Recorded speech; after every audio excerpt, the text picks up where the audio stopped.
கர்த்தருடைய பரிசுத்த நாமத்துக்கு ஸ்தோத்திரம் உண்டாவதாக. என் பெயர் சகுந்தலா. என்னுடைய தங்கை மகள் பேர் ஷாரன் பிரீத்தி. அவள் யூகேக்கு படிக்க போகும்பொழுது எப்படியாவது கொண்டு போய் அன்பரின் பாதத்தில் ஒரு நாள் அட்டன் பண்ணிவிட்டு மகளை எப்படியாவது அனுப்பணும்னு சொல்லி எனக்கு ஒரே வாஞ்சேன். அட்டன் பண்ணதும் மகளுக்கு போய் யூஎஸில் போய் நல்லபடியாக எம்எஸ் முடிக்க கர்த்தர் கிருபை செய்தார். காலையில் பிரதர் மங்களவாத்தில் சொன்னார், சங்கீதம் 132:8 கர்த்தர் தமது வல்லமை விளங்கும் பெட்டியுடன் தமது தாவர ஸ்தலத்திற்குள் வருகிறார்னு சொல்லி கர்த்தர் உங்களுக்கு ஒரு கிஃப்ட் பாக்ஸ் கொடுக்குறாருன்னு ஐயம் பிரதர் ஸ்டீபன் பிரதர் சொன்னாங்க.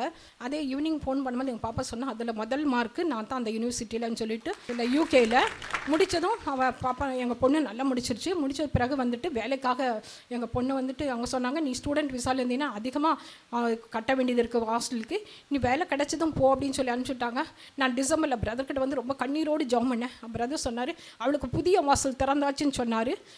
எங்கள் பொண்ணுக்கு ஜான்வரி 21 ஒரு நல்ல பேங்க்கில் கர்த்தர் வேலை கொடுத்தார்.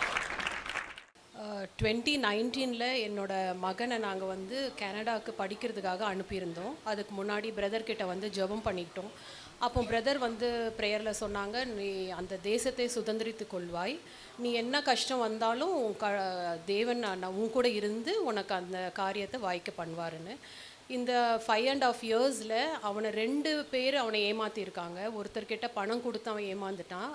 ஒரு கம்பெனியில் அவனுக்கு பிஆர் கொடுக்குறேன்னு சொல்லி வேலை வாங்கி கடைசி நிமிஷத்தில் பிஆர் கொடுக்கல. நான் எப்போவுமே பிரதர்கிட்ட ப்ரேயர் பண்ண சொல்வேன்.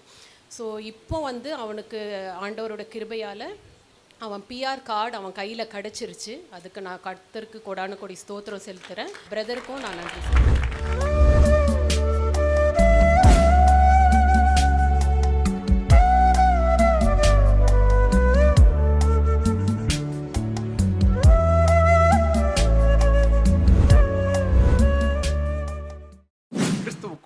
மிகவும் பிரியமான யர்தர்மை சகோதர சகோதரிகளே, நம்மை சிருஷ்டித்தவரும் நம்மை உண்டாக்கினவரும் நம்மை ஒருபோதும் மறந்து போகாதவருமாகிய இயேசு கிறிஸ்து இணையற்ற நாமத்தினால உங்கள் எல்லாரையும் வாழ்த்தி ஆசீர்வதிக்கிறேன். அல்லேலூயா.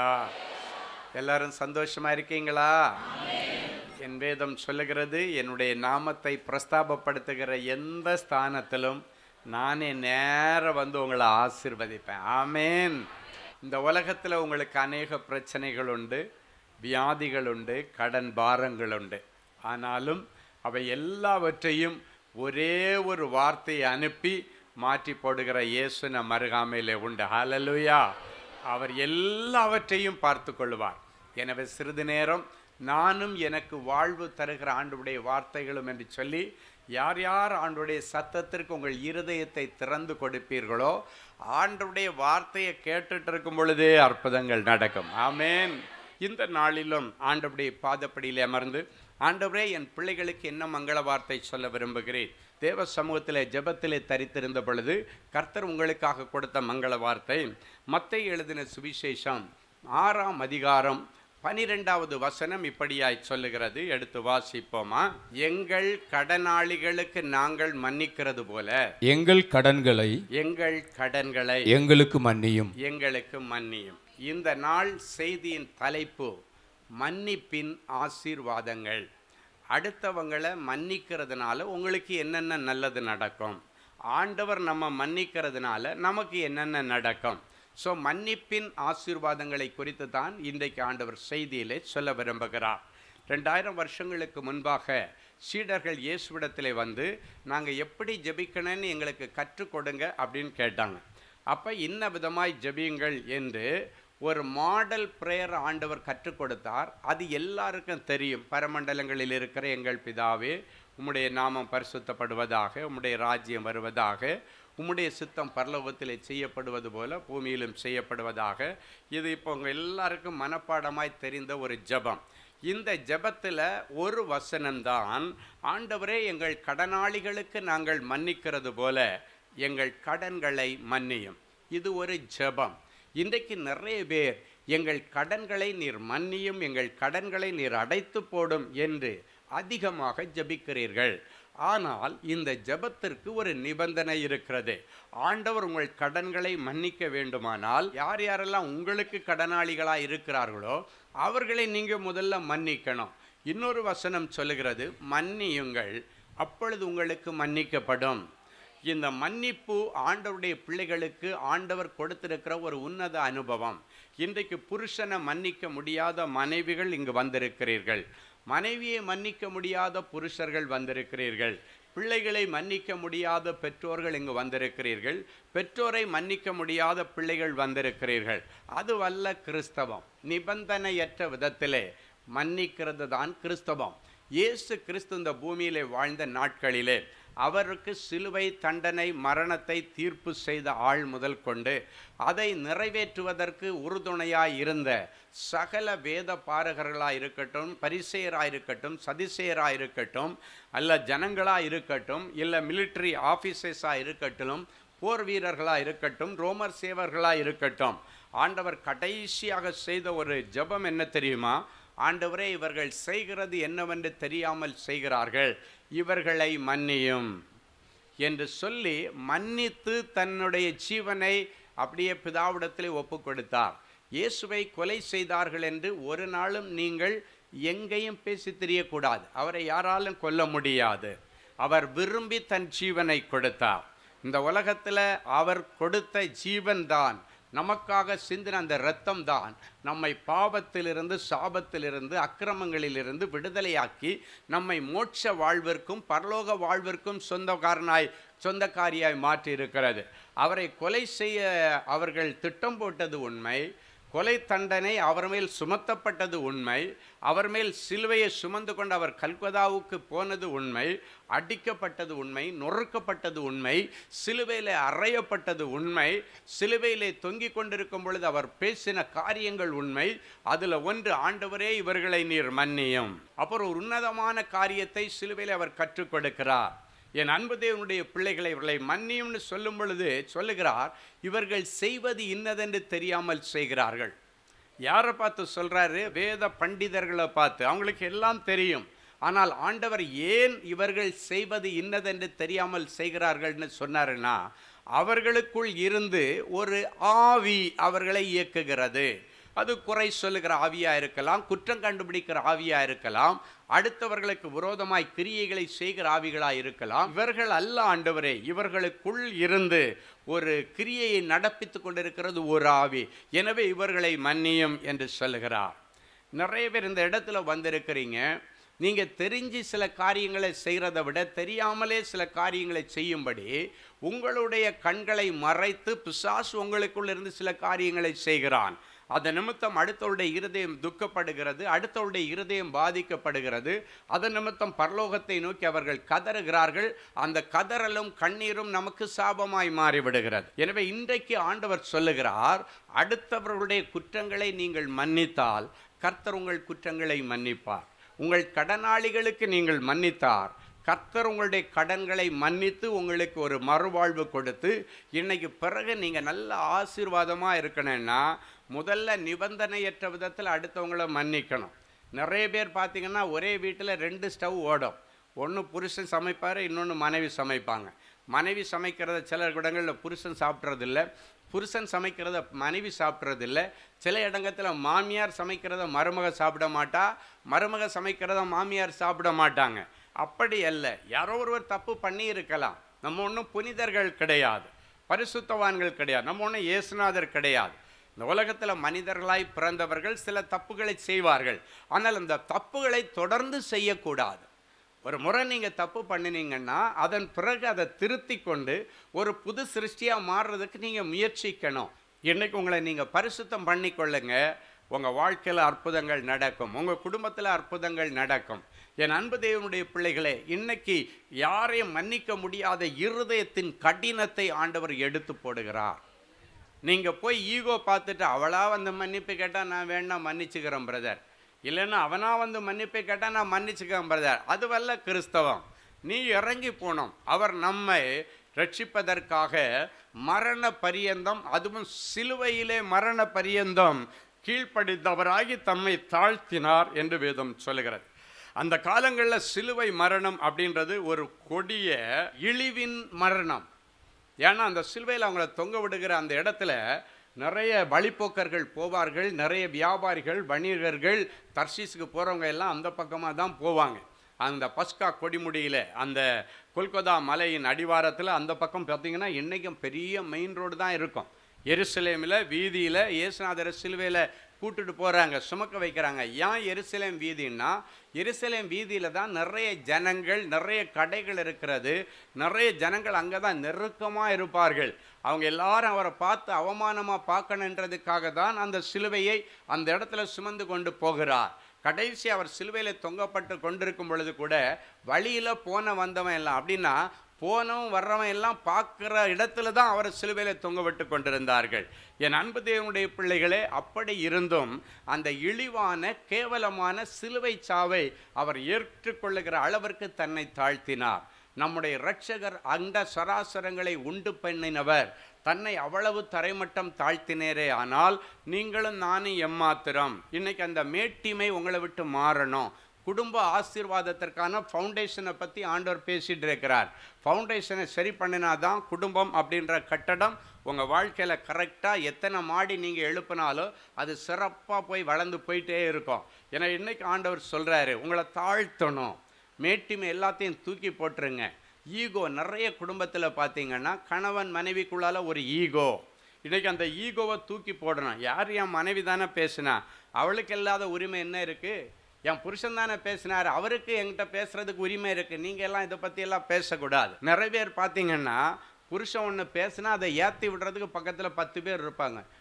பாரு என்ன இருந்தாலும் உன் புருஷன் இந்த பப்ளிக்கில் வச்சு இதை பேசியிருக்கக்கூடாது, இல்லை சொந்தக்காரங்க மத்தியில் பேசியிருக்கக்கூடாது, இல்லை உன்னை கூட்டுட்டு போய் அறையில் வச்சு 4 அறை கொடுத்தா கூட பரவாயில்லை, ஆனால் பப்ளிக்கில் பேசிட்டார் பார்த்து ஏற்றி விடுறதுக்குன்னு 10 பேர். அப்போ தான் அவருக்கு ரோஷம் பொங்கும். ஒரு நாளும் ஏற்றி விடுறவங்களாகவும் இருக்கக்கூடாது. ஏற்றி விடுறவங்களுக்கு முன்னால் உங்கள் புருஷனை நீங்கள் தரக்குறைவாக நடத்தக்கூடாது. மாறாக அவங்கக்கிட்ட மூஞ்சில் அடித்த மாதிரி சொல்லணும், என் புருஷன் அவருக்கு பேச அதிகாரம் இருக்குது, நீ வந்தியா உன் வேலையை பார்த்துக்கிட்டு போயிட்டே இருன்னு சொன்னால் அதுதான் பிசாசுக்கு எதிர்த்து நிற்கிறது. அப்பொழுது அவன் உங்களை விட்டு ஓடிப்போம். ஒரு இடத்துல உங்கள் புருஷனை தயவு செய்து விட்டு கொடுத்துடாதீங்க. உங்கள் மனைவி எங்கேயும் விட்டு கொடுத்துடக்கூடாது. அவங்களுக்குள்ள மரியாதையை நீங்கள் தான் காப்பாற்றணும். உங்கள் புருஷன் மரியாதையை நீங்களே காப்பாற்றலைன்னா வேறு அப்புறம் எல்லாரும் உங்கள் புருஷனை இழிவாக தான் பார்ப்பாங்க. அவரை இழிவாக பார்க்கறது உன் குடும்பத்தை இழிவாக பார்க்கறதுக்கு அடையாளம். அதனால தான் சொல்கிறேன், இந்த குடும்ப ஆசீர்வாத கூட்டத்தில் சில காரியங்களை நீங்கள் கற்றுக்கொண்டு வாழ்க்கை முறைகளை நெறிப்படுத்த வேண்டும், சரிப்படுத்த வேண்டும். சரிப்படுத்தினாதான் நீங்கள் கௌரவமாக வாழ முடியும். ஒன்றும் இல்லை, நிறைய பெண்கள் செய்கிற தவறு என்னென்னா, ஒரு சின்ன காரியம் வீட்டில் நடந்தாலும் உடனே அப்படி இன்ஸ்டண்ட்டாக அப்படியே உடனே அம்மாவுக்கு, அப்பாவுக்கு, அண்ணனுக்கு, தம்பிக்கு எல்லாம் பறந்துடும் செய்தி. அப்போ அவரை பற்றி அவங்க என்ன நினைப்பாங்க, அவரை ஒரு இழிவான ஒரு கண்ணோட்டத்திலோடு தான் அவங்க பார்ப்பாங்க. இல்லைன்னா ஒரு பயங்கர தீவிரவாதி மாதிரி தான் பார்ப்பாங்க. ஏதோ கோவத்தில் பேசியிருப்பார், அடுத்த நேரம் அணைச்சிருப்பார். ஆனால் அந்த அணைக்கிறதெல்லாம் இவங்க அனுப்ப மாட்டாங்க, அடித்ததை மட்டும்தான் அனுப்புவாங்க. என் அன்பு தேவனுடைய பிள்ளைகளே, அப்படி இருக்கும் பொழுது குடும்ப உறவுகளின் விரிசல்களுக்கு காரணமே நீ செய்கிற தவறு. அப்போ திடீர்னு அவங்க ஒரு நாள் பார்க்கும்போது உங்கள் மச்சானோ உங்கள் அம்மாவோ யாரோ ஒருத்தர் அவங்கள பார்க்கும்போது என்னப்பா இப்படி பண்ணிட்டேன்னு சொல்லும் பொழுது அவருடைய இருதயம் நுறங்கி போகிறது. 4 சுவருக்குள்ளே நடந்த விஷயம் இது எப்படி வெளியே போச்சு? ஒரு குடும்ப ஸ்திரியாக இருந்தால் போயிருக்கக்கூடாது, இல்லை, அது நமக்குள்ளே தானே பேசி தீர்த்திருக்கணும். எல்லார்ட்டையும் சொல்லிட்டாலே ஒரு மனவேதனை வரும். அந்த மனவேதனையின் நிமித்தம் வருத்தங்கள் வரும். அதை தொடர்ந்து குடும்பத்தில் சண்டைகள், அதை தொடர்ந்து தான் வீட்டில் பிரச்சனைகளே ஆரம்பிக்கும். பிரச்சனையை தொடங்கி வைக்கிற மனைவி தான் சொல்லுவா, என் புருஷனை வீட்டை விட்டு துரத்திட்டாரு. ஏன் துரத்தினாருன்னு அவளுக்கு கண்ணுக்கு தெரியாது. அவளுடைய செய்கைகள், அவளுடைய பேச்சு அதுக்கு பின்னால் இருக்கும். ஆனால் அது எல்லாத்தையும் விட்டுருவாங்க. என் அன்பு தேவனுடைய பிள்ளைகளை, இன்னைக்கு இந்த காரியத்தில் தேவனுடைய பிள்ளைகள் ஜாக்கிரதையாக இருக்கணும். அதே போல் புருஷர்களும், மனைவி ஒரு வேலைக்காரி, எனக்கு வேலை செய்கிறதுக்குன்னு வந்த ஒரு வேலைக்காரின்னு ஒரு நாளும் நினைக்கக்கூடாது. மனைவியை பிள்ளை பெறுகிற மிஷன் மாதிரியும், துணிகளை துவைத்து போடுகிற வாஷிங் மிஷின் மாதிரியும் பயன்படுத்துகிற காலங்களுக்கு நீங்கள் முடிவை கொண்டு வரணும். உங்களுக்கு எப்படி உணர்வுகள், உணர்ச்சிகள் இருக்கிறதோ அதே போல் அவர்களுக்கும் உணர்வுகளும் உணர்ச்சிகளும் மதிப்பும் மரியாதை எல்லாம் உங்களுக்கு இருக்கும். அதை நீங்கள் கொடுத்து பழகி கொள்ளுங்க. உங்கள் மனைவியை நீங்களே மதிக்கலைன்னா நாளைக்கு யார் மதிக்க முடியும்? அவர்களை ஒரு நாளும் ஒரு பிள்ளை பெறுகிற மிஷனாக மாத்திரம் பயன்படுத்தி விட்டு அவர்களை ஒதுக்கி வைத்து விடாதிருங்கள். உங்களுக்கு துணி துவைக்கிற ஒரு வாஷிங் மிஷினாக மட்டும் பயன்படுத்திட்டு அவளை ஒதுக்கி வச்சிடாதுங்க. உங்களுக்குள்ள எல்லா உரிமைகளையும் அவர்களோடு நீங்கள் பங்கிட்டு கொள்ள வேண்டும். அவர்களிடத்தில் நல்ல கெட்ட காரியங்களை நீங்கள் நல்லா டிஸ்கஸ் பண்ணணும். ஆனால் பைபிள் என்ன சொல்லுகிறது? குணசாலியான ஸ்திரீயை கண்டுபிடிக்கிறவன் யார்? அவன் முத்துக்களை பார்க்கலும் மகிமையானதை கண்டுபிடிக்கிறான். ஒரு குணசாலியான ஸ்திரீ காலையில் அதிகாலையில் இருட்டோட எழும்பி தன்னுடைய வேலைக்காரிகளுக்கு படி அளக்கிறாள். அப்படின்னா அவளுக்கு கீழே நிறைய பேர் பணிவிட செய்வாங்க, அவங்களுக்கெல்லாம் ஆகாரம் கொடுக்குறா, அவங்களுக்கு வேலை கொடுக்குறா. அவள் பேசி ஒரு நிலத்தை வாங்குகிறாள் சொல்கிறா. பைபிளில் இருக்கு. ஒரு பெண்ணு பேசி ஒரு நிலத்தை வாங்குறா, புருஷன் சம்பாதிச்சு கொண்டு பணத்தை கொடுக்குறாரு, அதை சரியான விதத்தில் இன்வெஸ்ட் பண்ணுகிற பொறுப்பு நிறைய குணசாலியான ஸ்திரீகள் அதை செய்கிறாங்க. அது இன்னைக்கு புருஷர்கள் அதற்கு வாய்ப்பு கொடுக்கறது இல்லை. நீங்கள் எல்லாம் எவனோ ஒருத்தன் சொன்ன பெண் புத்தி பின் புத்தி, இவ ஏமாளி ஏமாந்திட்டு வருவா அப்படின்னு, இவங்க எவ்வளோ ஏமாறிட்டு வருவாங்க, அதெல்லாம் விட்டுருவாங்க. இவன் எங்கேயோ ஒரு இடத்துல 10 ரூபா விட்டுருப்பா, இவன் 10 லட்சத்தை விட்டுருவான். அதை பேச மாட்டான். இந்த 10 ரூபா கோட்டை விட்டதை வாழ்க்கை ஃபுல்லாக பேசி அவர்களுக்குள் இருக்கிற நம்பிக்கையை உடைத்து போடுகிறார்கள். முதல்ல நீங்கள் எடுக்க வேண்டிய தீர்மானம், ஆண்டவரே, என் மனைவியுடைய இருதயத்தின் உணர்வுகளையும் உணர்ச்சிகளையும் நான் புரிந்து கொள்ள ஆசைப்படுகிறேன் ஆண்டவரே. அவளுடைய உணர்வுகளை நான் மதிக்கிறேன் ஆண்டவரே. அவள் அழகாக பேசி நல்ல ஒரு நிலத்தை வாங்குறா, நல்லா அதில் விதைக்கிறா. அவள் ஒரு வியாபார கப்பல் அப்படின்னு சொல்லப்பட்டிருக்கிறது. குணசாலியான ஸ்திரீ எப்படி சொல்லப்பட்டிருக்கிறது? அவள் ஒரு நல்ல வியாபார கப்பல். இன்னைக்கு நிறைய பேர், உனக்கு என்ன தெரியும், சிப்பா பின்னால் கடை, பின்னால் போய் உட்கார், அடுக்கலையிலே போட்டு அவள் சாதிக்க வேண்டிய சாதனைகளை முறித்து போட்டு அவளுடைய இருதயத்தை முடக்கி போட்டு அவளுடைய செய்கைகளை எல்லாம் அவளுடைய படிப்பை எல்லாம் ஓரங்கட்டி விட்டு இன்றைக்கு இருக்கிறபடியினாலே குடும்பங்களிலே சமாதானம் இல்லை, குடும்பங்களிலே நிம்மதி இல்லை. ஒருவேளை மனைவி ஒரு தப்பு பண்ணியிருந்தாலும் அவளை மன்னிக்கிற மனப்பக்குவம் உங்களுக்கு வேணும். சரிம்மா பரவாயில்ல, இன்னொரு முறை அது வராதபடி நீ பார்த்துக்கம்மா அப்படின்னு அவங்கள தட்டி கொடுத்து அடுத்த வழி ஒரு ரூட்டை நீங்கள் காமிக்கணும். என் ஆண்டவர் உனக்கு வாய்ப்பு கொடுக்க மாட்டாரா? நீ ஒரு இடத்துல கோட்டை விட்டுட்டியன்னா அதோட உன் வாழ்க்கை முடிஞ்சு போச்சுன்னு நினைக்காத. ஆண்டவர் ரீரூட் பண்ணி அனுப்புவார். எப்படி ஒரு கூகுள் ரீரூட் பண்ணுகிறதோ அதை விட மகிமையாய் ஆண்டவர் ரீரூட் பண்ணி உனக்கு இன்னொரு வழியை ஆண்டவர் காண்பிப்பார். ஒரு வழியை அடையும் பொழுது அவர் புதிய வழியை திறக்கிற ஆண்டவர். ஒரு நாளும் ஒரு மனைவி ஒரு தப்பு பண்ணிட்டா அதனால இவ ஒன்றுக்கும் உதவ மாட்டா அப்படின்னு நினைக்காதீங்க. அதே போல புருஷன் ஒரு இடத்துல ஏமாந்துட்டாருன்னா இந்த மனுஷன் ஏமாளி, இவரை நம்பி பிரயோஜனம் இல்லை என்று சொல்லி ஒரு நாள் உங்களுடைய புருஷனுடைய அந்த மனசை ஒரு நாள் உடைச்சி போட்டுறாதீங்க. ஒரு இடத்துல தப்பு நடந்துச்சு, பரவாயில்லப்பா, இது போயிட்டு போகுது, இன்னொரு வாய்ப்பு ஆண்டவர் தருவாருப்பான்னு புருஷனை என்கரேஜ் பண்ணுகிற மனைவிகள் இன்னைக்கு குறைந்து கொண்டே இருக்கிறார்கள். அதன் நிமித்தம் தான் குடும்ப ஆசீர்வாதங்கள் எல்லாம் கேள்விக்குறியா இருக்கிறது. அதன் நிமித்தம் தான் பிசாசானவன் குடும்பத்துக்குள்ள புகுந்து குடும்பத்தை சூறையாடி கொண்டிருக்கிறான். இன்னைக்கு அந்த நிலைமை மாறணும், வாய்ப்பு கொடுக்கணும்.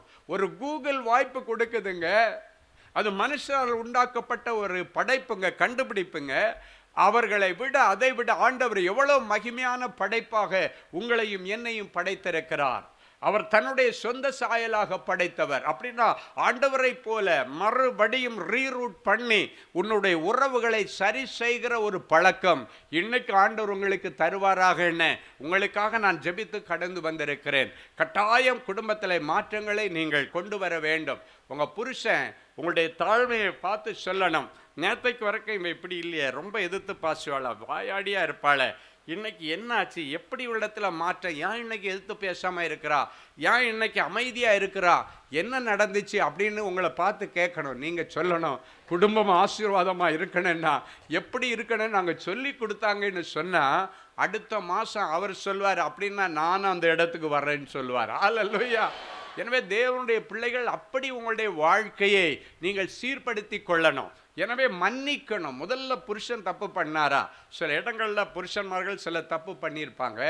ஏதோ ஒரு சூழ்நிலையில் இந்த மனைவிட்ட உளறியிருப்பார். இவை கேட்டிருப்பா, எப்பா ஏதாவது இது மாதிரி ஏதாவது முன்னாடி உங்களுக்கு தொடர்பு இருந்தால், கனெக்ஷன் இருந்தால், நீங்கள் ஏதாவது பொண்ணை லவ் பண்ணியிருக்கீங்களான்னு கேட்டால் இந்த மனுஷனும் உளறி கொட்டிட்டு, ஆமாம் நான் காலேஜ் படிக்கும்போது ஒரு பொண்ணை லவ் பண்ணேன், வேலைக்கு போகும்போது ஒரு இடத்துல பொண்ணை லவ் பண்ணேன், அதெல்லாம் இருந்ததுமா, ஆனால் இப்போ இல்லை அதெல்லாம் இல்லைன்னு சொல்லி அவர் உண்மையை சொன்னதுக்கு பரிசு மனைவி என்ன தெரியுமா செய்கிறா? டெய்லி வச்சு செய்வா. அவர் உண்மையை சொன்னதுக்கு அவருக்கு கிடைக்கிற பரிசு என்னன்னா, ஒருவேளை நீங்கள் ஃபோன் பண்ணும்போது என்கேஜாக இருந்தால் பழைய காலேஜ் லவ்வர் உங்கள்கிட்ட பேசிகிட்டு இருந்தாலோன்னு எங்கே இருந்தெல்லாமோ கனெக்ட் பண்ணுவாள். அவள் கல்யாணம் பண்ணி எங்கேயோ ஒரு ஊரில் செட்டில் ஆகிருப்பா, ஒன்றுமே நடந்திருக்காது. ஆனால் இவங்க சந்தேகம் பாருங்கள், எத்தனை வயசானாலும் அந்த சந்தேகம் தீர்றதில்லை. அதே மாதிரி சில ஆண் மனுஷர்களும் நிறைய குடும்ப தலைவர்கள் தன்னுடைய மனைவியின் மீது சந்தேகம். ஒரு முறை ஒரு வயசான அம்மா வந்தாங்க. நான் நினைக்கிறேன் அவங்களுக்கு ஒரு 65-68 வயசு இருக்குன்னு நினைக்கிறேன். கிட்டத்தட்ட நல்ல வயசான அம்மா மாதிரி தான் இருக்கிறாங்க. அந்த அம்மா என்னை பார்த்துட்டு ஜெபிக்க வந்தாங்க. அப்போ சொன்னாங்க, ஐயா என்ன ஒரு நிமிஷம் நல்லா பாருங்கன்னாங்க. நான் சொன்னேன், உங்களை பார்த்துட்டேன் என்னம்மா அப்படின்னு. இல்லை இன்னொரு வாட்டி நல்லா பாருங்கன்னாங்க. எதுக்குடா கேட்குறாங்கன்னு நான் அவங்க மூஞ்சை உத்து பார்க்குறேன். சரி எதுக்கு சொல்கிறாங்க, ஒருவேளை மூஞ்சில் இஞ்சில் எங்கேயாவது காயம் இருக்கும் அதுக்கு ஜோம் பண்ண சொல்கிறாங்களோன்னு நாங்கள் அவங்க முகத்தை உத்து பார்க்குறேன். ஆனால் முதல்ல பார்த்த மாதிரி தான் அந்த அம்மா இருக்கிறாங்க. அடுத்து சொல்கிறாங்க, நல்லா பார்த்துட்டு சொல்லுங்க ஐயா, இந்த மூஞ்சை எவனாவது ஒருத்தன் இந்த வயசில் தேடி வருவானா, லவ் பண்ணுவானா, எவனாவது ஒருத்தன் எனக்கு பின்னால் சுற்றுவானா உங்களுக்கு தெரியுதான்னு கேட்டாங்க. நான் சொன்னேன், ஒரு பயலும் திரும்பி பார்க்க மாட்டேன், உங்களுக்கு தெரியுது, என் வீட்டுக்காரருக்கு தெரியலைன்னாங்க. ஹல்லேலூயா சொல்லிட்டு ஓன்னு அழுறாங்க. அவங்க சொல்கிறாங்க, இந்த வயசில் என் தோலெல்லாம் சுருங்கி போச்சு. உண்மையிலே பார்த்தாச்சுன்னா நெத்தியில் அந்த அந்த தோலெல்லாம் அப்படி மடங்கி நிற்கிது, கையெல்லாம் தோலெல்லாம் சுருங்கி போயிருக்கு. ஆனாலும் அவங்க சொல்கிறாங்க, இந்த தோல் சுருங்கி போன நிலைமையில், என்னுடைய கற்பமெல்லாம் செத்து போன நிலைமையில் இந்த மனுஷன் இன்னும் டெய்லி சந்தேக வார்த்தை வச்சு என்னை பேசி கொள்கிறாரு. இது வல்ல குடும்ப ஆசீர்வாதம். மனைவியை நீங்கள் நம்பினங்க, நீங்களே நம்பலைன்னா வேற யார் நம்புவா? இன்றைக்கி போட்டு கொடுக்கறதுக்குன்னு நிறைய பேர் இருப்பாங்க. ஒரு நாள் அதை நீங்கள் கேட்கக்கூடாது. குடும்பத்தை கலவரத்தை தூண்டி குடும்ப ஆசீர்வாதத்தை கெடுக்கிறதுக்குன்னு ஒரு கும்பல் அலையும். அதுக்குன்னே பிசாசு தனக்கு கைக்கூலியாக சிலரை வைத்திருப்பான். ஆனால் அவனுடைய திட்டங்களுக்கு நீங்கள் விலை போகக்கூடாது. அது என்ன பண்ணேன்னா, குடும்பத்தை கலவரத்தை பண்ணுறதுக்காக வேண்டி ஒன்றும் இல்லை, அவங்க அண்ணன் வர்ற வழியில் வந்திருப்பார் பைக்கில். எங்கேயாவது நம்ம மார்க்கெட் போயிட்டு வந்திருக்கோம், அண்ணன் வந்திருப்பார். ஏய் தங்கச்சி எங்கே, என்ன இல்லை கடைக்கு போயிட்டு வரேன்னா, யாரை உட்கார உன்னை வீட்டில் இறக்கி விட்டுட்டு போகிறேன்னு இறக்கி விட்டுருவோம். அவனுக்கு இது அண்ணனா யாருன்னு ஒன்றுமே தெரியாது, கூட பிறந்த அண்ணனாக இருப்பான். அடுத்து, என்ன பங்காளி ஒரு விஷயம் தெரியுமா உனக்கு, என்ன பங்காளின்னு கேட்பான்.